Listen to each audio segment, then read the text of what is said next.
One of the stories that came to define President Trump's second first 100 days was the scandal now known as Signalgate and its chaotic aftermath. Back in March, a group chat with several high-ranking administration officials and members of their respective staffs was created on the popular encrypted messaging platform Signal. In a manner that, as of yet, is still unclear, Trump's national security advisor Michael Waltz added Atlantic reporter and known Trump critic Jeffrey Goldberg to the group. On Friday, March 14th, administration officials had a very short discussion about an apparent decision to bomb the Houthis of Yemen. Vice President J.D. Vance was the only one to show the slightest aversion to the planned strikes, softly suggesting they wait a month before quickly submitting to the approval of the majority. The next day, in full view of the anti-Trump journalists who had been mysteriously added to the group, Defense Secretary Pete Hegseth sent the group a fairly detailed rundown on the nature and specific timeline of a series of strikes that would go on to be carried out a few hours later. After the strikes,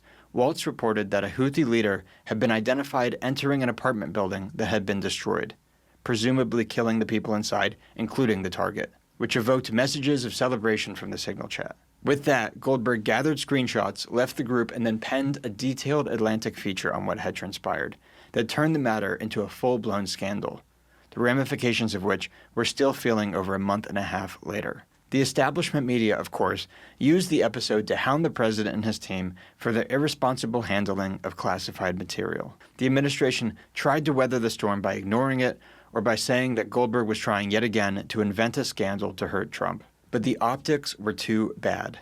In recent weeks, 3 members of Pete Hegseth's staff, all of whom are vocal opponents of the war with Iran some parts of the administration are reportedly pushing for, were fired for reasons we were told are related to the unsanctioned release of classified material. Meanwhile, Trump's opponents in the media have launched an obvious campaign to characterize Secretary Hegseth as unfit for office, which the administration is having a harder and harder time dispelling. Regardless of what happens to Hegseth specifically, this whole episode reflects a broader problem that those in Trump's orbit who really want to see American foreign policy transformed in a way that actually benefits the American people, for a change, need to understand. There is a troubling lack of seriousness in this administration. To be clear, that does not apply to everyone.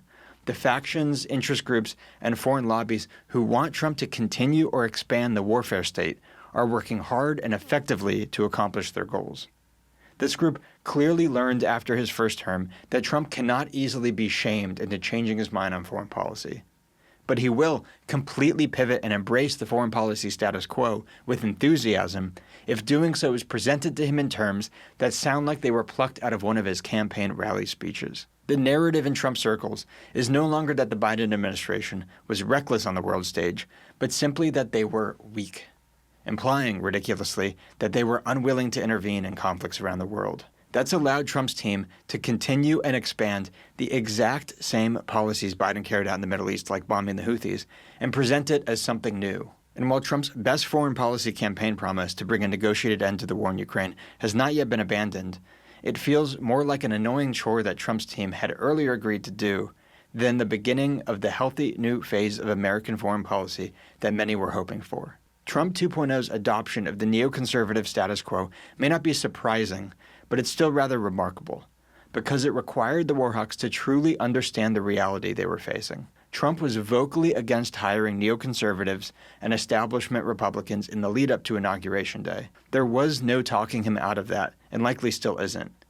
But by calling the same old neoconservative doctrine something new, like peace through strength, they can accomplish the same goal with little to no resistance. The shrinking faction that appears to actually want to change the substance of American foreign policy does not understand the reality of what they face in the same way. If you were serious about using the power of the executive branch to bring about real, meaningful changes to American foreign policy, you wouldn't be going out of your way to give the foreign policy establishment some of what it wants in a futile attempt to get them to like you. Giving Ukraine lethal aid back in 2017 didn't stop them from calling Trump a Russian asset, and continuing Biden's Yemen policy has not stopped them from calling Trump's team isolationist. It doesn't matter how hawkish you are in practice, if you float any ideas that threaten the racket at the heart of American foreign policy, the political establishment is going to try to destroy you. If you're actually going to change things, you have to weather that storm. You have to be strong enough to let the warhawks call you weak. You also wouldn't whine about the establishment media treating you unfairly. Of course they're treating you unfairly. You are actively threatening policies that are making them and their friends in Washington and on Wall Street ridiculously rich. Don't be surprised they're using the same dishonest tactics to derail you that they've been using for almost 10 years. Understand those tactics so you can identify and explain them when used against you. And importantly, you would do everything you could to avoid handing the media easy victories in their effort against you by, for instance, illegally texting war plans to one of those journalists by accident.